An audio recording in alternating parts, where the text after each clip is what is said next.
All right, welcome to the SnydeReport.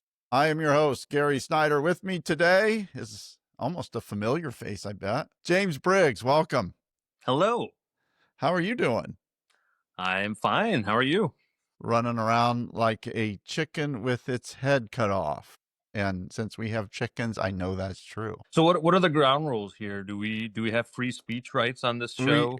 I'm sure it will be monitored. As a matter of fact, I know it's monitored by the thought police, speech police, and you might get a mean tweet from Dan Dockage. I'm guessing. Every few months he tags me. I've never met the guy. I don't know him. I don't really follow him. I don't know his history really. I'm not from Indiana, but every few months he randomly tags me and I remember he exists. I'm like, "Oh, that guy." Yeah. The guy that used to be on the radio and now is stuck doing podcasts like us. Fair. And I did have one of your new guy on not too long ago, Yeah, Jacob Stewart. Stewart. Yeah. Yeah, he is doing a fine job for us at the Yeah. Indianapolis Star. I'm really glad to have him. Yeah, he kind of caught me off guard a little bit, but yeah, he did a great job and pretty popular podcast. So, but again, you set that bar pretty high for Indianapolis Star people. Well, and if I can talk about that for a moment too, it's been really exciting. We're growing at the Star in Opinion. We have several voices now, both on staff and regular contributors. I mean, a couple years ago there really were not many, so we've sort of had a renaissance for opinion at the Indianapolis Star, and it's been really, really exciting to be part of that. And I'm glad you're noticing it. I'm glad you're having people besides me on your show, and it's really exciting. But I would just caution you, be careful on what you put on social media. I am well aware of that, and one of the things I said in my column today, I'm kind of I have a little bit of trouble. Love free speech, huge free speech guy, but I also have a little bit of trouble having empathy for people who in 2025 are just completely oblivious to the idea that there are social and professional consequences to posting inflammatory things. Like I've been living in this world for years and years now, even as someone who writes takes for a living. Like you have to be really thoughtful, and if you're not, there are consequences. There are. And, I mean, I can pretty much put up what I want because I'd have to fire myself, although my wife might fire me. But, there are people that sponsor this and you don't want to put anything up that's too bad. But, the problem is you're correct. If you're online celebrating this guy's death, there are consequences. But how do I put this without getting fired? There are consequences, but some of the stuff that they are going after, I call into question, whether it met the criteria for someone to be fired. Yeah, and I guess we're kind of getting right into it, but there's also sort of a debate over whether that applies at all to public employees under the First Amendment. Certainly, I think the broad interpretation would be that public employees are safe, and that they should not be disciplined for things they say on their own time. I do think there's a little bit of gray area there, depending on if they are jumping into the mix and they're actually causing problems for their workplace. I don't know how I don't know how courts would rule in some of those cases. I do think there are some dangers there, but yeah, to your point, a lot of these are really mild posts, regardless of whether they're public sector employees or private sector. A lot of the things that people are flagging, going after, and making big deals of on the right are sort of like mildly offensive to maybe a reasonable person. I'm pretty hard to offend. I would say I haven't really seen anything that that is causing me to like tear my shirt or anything. Like I think we all just need to calm down a little bit. People say bad things and offensive things, and it happens. And I think we could all just calm down a little bit and be less offended. I ran for office. When was it? 2008 as a Republican. And the county chair in which I live did not like what I was saying and called my employer and tried to get me fired. I was an anti-money laundering officer at the time. And so this is nothing new to me. I've seen it, and it's almost happened to me before. I mean, Yeah. I wasn't going to get fired, but just the fact that the county chair picked up the phone and called my boss. And that's, it's, there's a long line of, I'm not going to say both parties because I don't, I'm sure both do it, but it's always been the Republicans, at least in my case, that I see or has happened to me. I do. Sorry, I'm not trying to take this off the rails. I do wonder, though, a little bit if some of the volume of posts we've seen that have been Hmm. flagged from people on sort of the progressive side, the people who are taking some liberties in how far they're going, and the Charlie Kirk commentary. I do wonder if there is a level of comfort that progressives came to feel during the last decade or so, as they were really the adjudicators of cancel culture.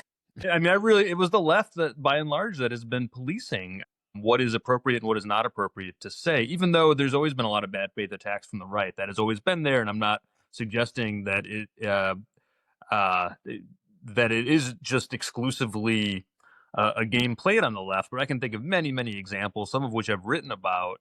There's a theater in my neighborhood that a couple years ago, a conservative comedy act called the Hodge Twins was booked at this theater, and progressives. I live in a pretty progressive neighborhood. People wanted to shut down the theater, and they were talking about boycotting a farmers market just because it was hosted by the theater, just for allowing this conservative comedy act, which I'm sure they said a lot of vile things, but whatever. Again, if we either value free speech or we don't, and I think for a long time the left did get a little bit loose with their values on free speech, and I think now you're seeing that militancy sort of switch sides in a way that is also really bad. And, and you're absolutely right because, back during the Me Too movement, it swallowed a lot of Democrats. It was progressives, liberals going after a lot of their own. And you saw resignations, all the way from the U.S. Senate, all the way down to a state house seats of Democrats because of something they had said or did in a comedy routine years ago that now all of a sudden the left didn't like at the time. And now these people are former U.S. senators or former whatever because they did get caught up in that. I wonder if that is sort of some of the frustration that we've seen in Indianapolis over Mayor Joe Hogstett's continued tenure as mayor of Indianapolis. There've been these calls now for months for him to resign over things that his former chief of staff did. I've written many, many things about that, Mhm. including being part of breaking that story that the mayor of Indianapolis, his chief of staff, had a history of sort of preying on young women under his employ. There's been more recently in the past year or so an effort to pin all of that on the mayor himself. Some of that is fair. I think the mayor had some failures with regard to that situation, but there's been this increasing call for the mayor himself to step down over it, even though he himself is not accused of doing any of those things. Exactly. And there's the fact that he's not doing it has almost increased the anger in Indianapolis. And I wonder if some of that is just this long period we just went through where progressives were so successful at landing their targets when they made those calls for resignations or firings or whatever, that when someone resists and sort of stays in office despite when many people think they should have to step down, there's like an anger there. And now we're seeing it, not only is the left sort of becoming weaker at forcing those resignations and firings, but we're seeing the right just sort of pick up the ball and run with it after they spent years complaining about cancel culture. It would be great if we just found an equilibrium in which we all just knocked it off. Deal with serious issues when they arise, deal with crimes when they are committed or when they are credibly accused. But when people just say things or, just let's all just be less offended. And it's even reaching into sports now because the Colts were one of 4 or 5 teams that did not do anything for Charlie Kirk, and a lot of MAGA is mad because the Colts didn't hang a banner, a Charlie Kirk banner from Lucas Oil, like a lot of, and I use that word figuratively, not literally. I mean, it's the NFL, not a turning point rally, and a lot of these players probably are disgusted by a lot of the things that he said. Yeah, that's sort of the other side of it. Is it has to be okay to just like not talk about things Hmm. sometimes. Like there's no there's no requirement that every single person with any sort of public forum comment on every incident that occurs and becomes a big news cycle. But nonetheless, you've definitely seen that in the past week. You've seen it many other instances where, when a certain organization or public figure is just silent on an issue, they get called out for saying nothing. And that's why you get all, anytime anything happens anymore, I get it in my inbox. You get a gazillion stupid statements from all of these, like, nonprofits and corporations and political figures saying absolutely nothing, but just because they're afraid. They're not only afraid of what they say, they're afraid of what they don't say if they are seen as, not sufficiently reacting to a major news event. And it's we just really need to de-escalate all of this.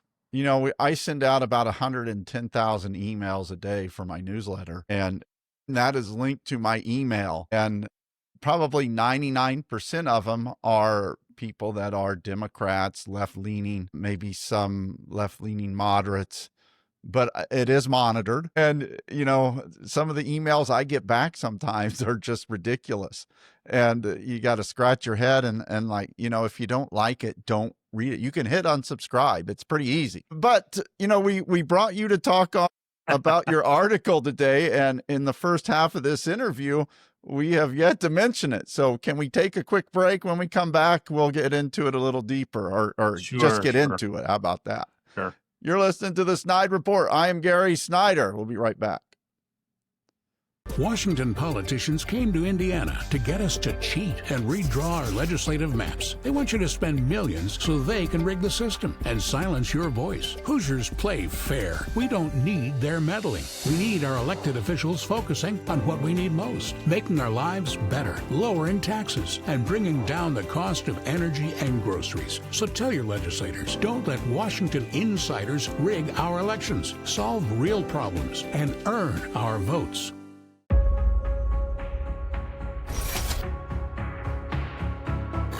All right, this is the part of the Snide Report where we thank our sponsors, and we have a growing list. So let's start with Robin Winston. Robin has been there when we first sent out our first email, 147 subscribers. We're now over 108,000. So thank you, Robin Winston, and helping us get the podcast going in the right direction. Next up is our good friend, former Congresswoman Jill Long Thompson. Her book, Across the Aisle, Why Bipartisanship Works for America. Get that anywhere you buy your books. Also, former two-term governor, two-term U.S. Senator Evan Bayh. Evan has been a sponsor of the newsletter, now jumps on board with the podcast. Congressman Andre Carson. Congressman Carson has been there from the start. We're glad to have him over here on the newsletter now. He needs your help to win re-election next year. So make sure you support Congressman Carson. Next up, State Representative Cherish Pryor. Cherish has been there from the start on the newsletter, joining us on the podcast now. So is State Senator Greg Taylor. I want to thank Senator Taylor for all of his support through the years. Next, we have a couple of new sponsors. First up is Indiana Citizen. You want to check out their new project, One Heartbeat Away. Do Christian nationalists have an agenda for Indiana? All you have to do is look at the lieutenant governorship and you can see right away that they do. So thank you, Indiana Citizen. Next up is Jump Laundry. You can visit them at jumplaundry.com. They have home pickup. They do your dry cleaning, wash and fold with, I might add, no judgments, and next day service. So if you're in a crunch for time, you don't want to do your own laundry, get a hold of Jump Laundry at jumplaundry.com or at 317-740-5011. And they will take care of all of your laundry needs.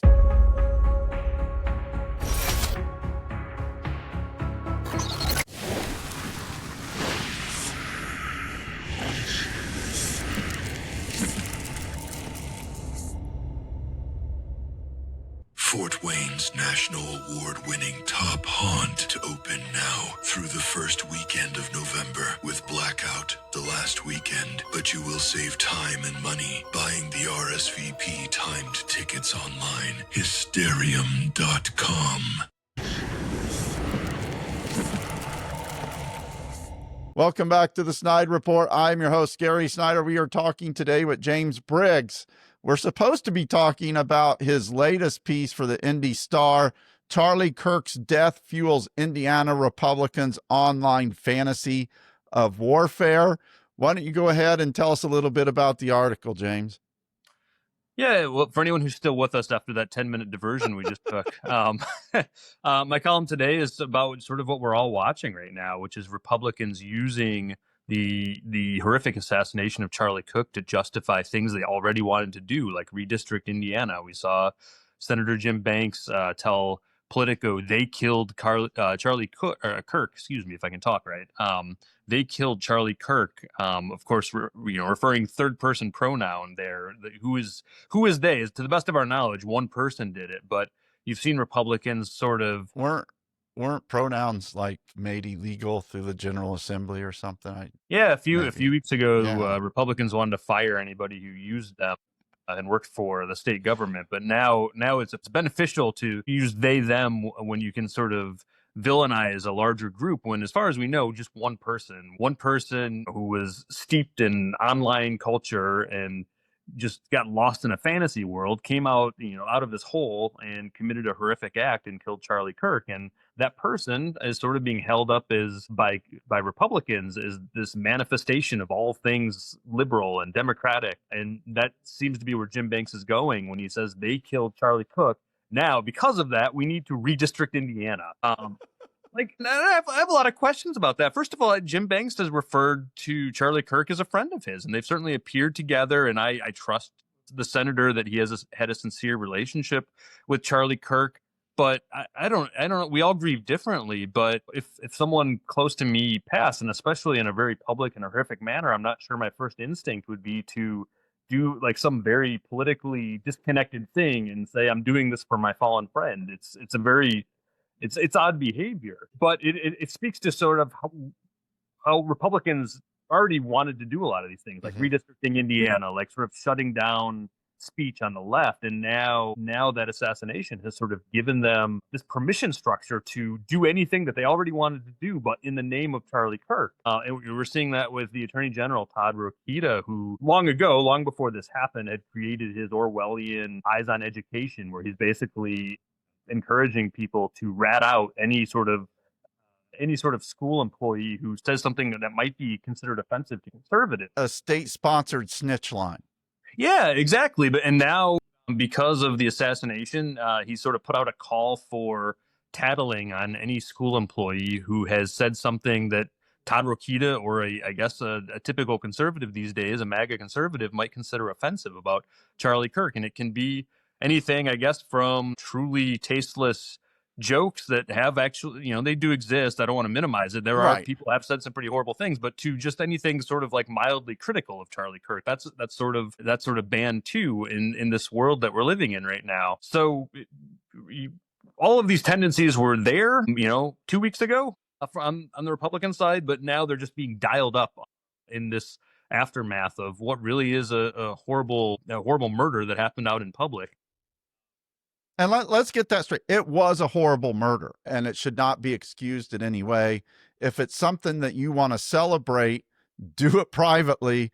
Don't do it out loud, or you should lose your job.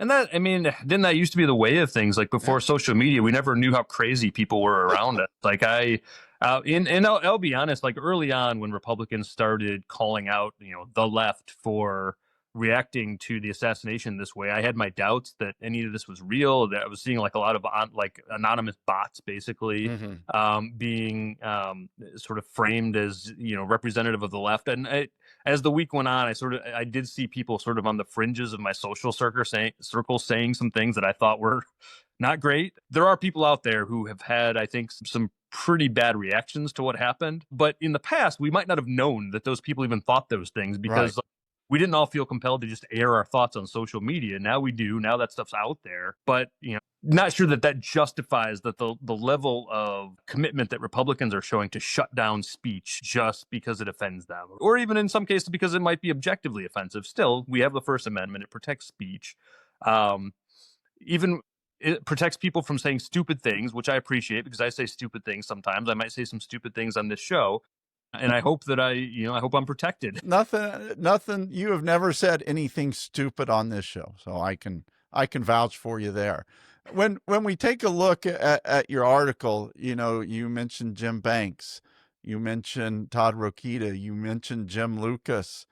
It's almost the same cast of characters every time, whether it's redistricting, whether it's any DEI, you can go down the line on any issue that the issue of the day. These culture warriors it's the same cast of characters every time. Yeah, and I think that really speaks to the bad faith of what we're seeing, because the same cast of characters are basically thriving in this era of internet trolling. I mean, so much of what these folks do is either saying something online or in real life or pulling some kind of stunt that they know will offend people to trigger a reaction that they can predict, and then they can point and say, well, look at these stupid libs reacting to this thing. I mean, it was just a few weeks ago that Jim Banks was confronted by a very reasonable, thoughtful public employee outside of an elevator who wanted some answers about why he was losing his job. You probably deserved it. Yeah, Jim Banks' answer is, you deserved it. And so it's this group of Republicans who have sort of prospered in this era of dehumanizing others, and not only treating other people really poorly, but sort of doing it for sport and doing it to advance their own political purposes, gain clout online. That's where the real currency is in Republican politics. I don't know where Jim Banks would be without social media at this point, and without being able to pull those types of He'd stunts. probably be normal. Yeah, no, that's true. Yes. And he has a reputation for being like a normal, thoughtful person in the before times. As someone who knew him, and as someone that had helped him in his early career, to someone that has received a cease and desist letter from him. Yeah. And so it's rich from some of these figures who, this is like sort of the space that they thrive in, is like this internet trolling, basically, for now them to be, whoa, these people are going too far. And yeah, because you see it from Pam Bondi now. Hate speech is not free speech. I've received a cease and desist letter from Jim Banks before for stuff that I was saying. And you can go down the line with either state elected officials or national now. Free speech is it's becoming taboo for them. Yeah, and I hope somehow out of this we find an equilibrium. I don't think, even though conservatives seem to have some momentum right now with this stuff, I don't believe that the right, broadly speaking, is going to love this idea that all of a sudden they have to go back to being careful about what they say. Mm-hmm. I don't think that this is going to be a popular move that Republicans are taking toward the elimination of, especially like some of the stuff you were referring to there, Pam Bondi going extremely far in that direction. And you've seen a lot of high profile Republicans and conservative. The president. You can go to the president. I mean, threatening a reporter today. Yeah. I don't think that's going to play well. I don't get the sense that cancel culture was popular when progressives were doing it. I don't think it's going to be popular even on the right when Republicans are doing it. So I hope we can all see something we dislike about this. It's existed for a long time, but now that Republicans are pushing just so absurdly hard in that direction, actually, threatening legal consequences for people over speech, which are in no way constitutional. It didn't shut me up. I just kept waiting for the lawsuit to come, and it never did. Yeah, I hope we decide, this sucks. Like, no, everyone should be allowed to say what they want to say. And, some people are going to say some really vile things, and we just have to allow that for the sake of the First Amendment, which we all value. Anything else you want to cover today? Oh, gosh, there's so much. I don't know. I'm trying to think what else might have statewide implications right now. I mean, redistricting is going on. Is It there seems like any we're getting closer. doubt that they're not going to redistrict? I wouldn't say it's 100%. Governor Braun is signaling that this special session is going to happen. So, I don't think he'd be going that far if he had much doubt as to what the outcome was going to be, but I wouldn't say it's 100% certain yet. But yeah, I mean, when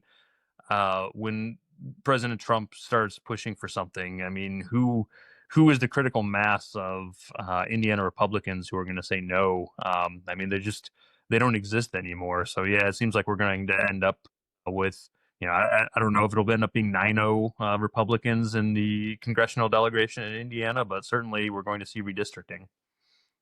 Thanks a lot, James. All right, thank you. This is Gary Snyder. He is James Briggs from the Indy Star. This is the Snide Report, and we are out. Thanks.